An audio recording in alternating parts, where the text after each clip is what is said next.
quelques instants, la force conjointe, la force unifiée des États du Sahel est déjà active sur le terrain. Elle a enregistré des résultats probants sur le terrain. Je vous amène au cœur de l'opération Yereko 2 suivant. Un espace, un destin et des peuples unis face à la menace terroriste dans le Sahel. L'armée de la Confédération des États du Sahel entre en jeu et de lourdes pertes sont infligées aux terroristes.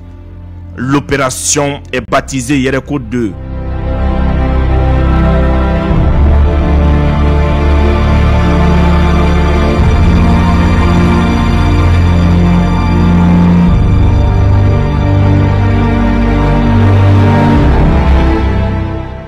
La stratégie était bien ficelée.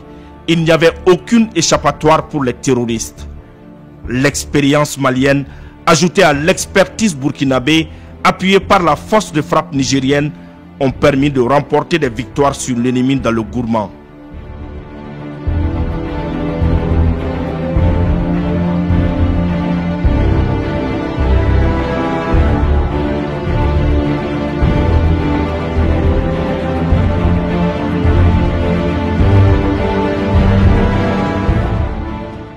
Le bilan est sans appel. 13 suspects interpellés, des terroristes neutralisés avec leurs complices, 8 motos récupérées, 2 AK-47, un PA, un fusil de chasse, 27 détonateurs, 2 porte-chargeurs et 3 Motorola récupérés. Une moto montée de mortier détruite, 12 bidons d'essence, 37 fûts de gasoil, une tenue treillie, 2 téléphones, 40 paquets de bâches, 2 sacs de mille, 2 réfrigérateurs, 2 minolabs et une somme de 22 500 ont été saisis.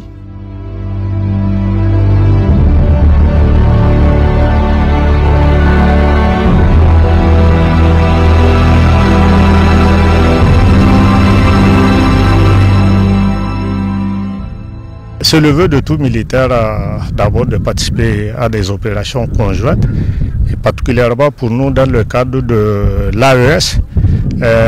Cette pensée est d'autant plus positive que j'ai participé non seulement à la mise à jour du CONOPS de l'opération à l'OPLA, et aujourd'hui je suis sur le terrain dans le cadre de l'exécution de cette même opération qui est à sa deuxième phase.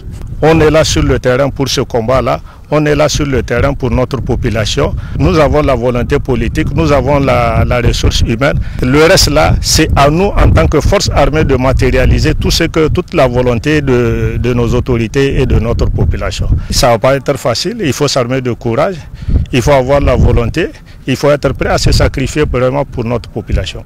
La zone des 3 frontières, il faudra le dire, est une zone à fort enjeu sécuritaire. C'est vrai, mais également à fort enjeu socio-économique. Dans la lutte contre le terrorisme, l'un des objectifs que les forces de l'AES se sont fixés est l'assèchement des ressources des terroristes. Donc il fallait en tout cas réavoir l'initiative dans cette zone qui constitue quand même une source d'approvisionnement du terrorisme. Il faut savoir que l'opération a été dénommée l'opération Yereko dans ce sens-là d'attester de la volonté politique d'affirmation de la souveraineté par nos États. Yereko 1 s'est tenu en décembre 2024 à l'issue de la planification du niveau opératif à Bamako, qui a élaboré le CONOPS et le plan du niveau opératif. Et l'opération que nous venons juste de mener en ce fin février et début mars, dénommée Yereko 2, consécutive à l'opération Yereko 1, prend en compte certaines difficultés rencontrées au niveau de l'opération Yereko 1, parce qu'à l'issue de l'opération Yereko 1, les chefs d'état-major des 3 armées se sont réunis pour faire une appréciation, pour faire un retour d'expérience. Ce sont ces retours d'expérience qu'on a pris en compte pour pouvoir faire de cette opération Yereko 2 une opération à succès. Le ton est ainsi donné avec cette opération de la force unifiée dans les localités de Tessit, Tira, Marcoy et alentour. C'est désormais une armée au service des peuples de la Confédération avec comme seul objectif d'éradiquer le terrorisme dans le Sahel.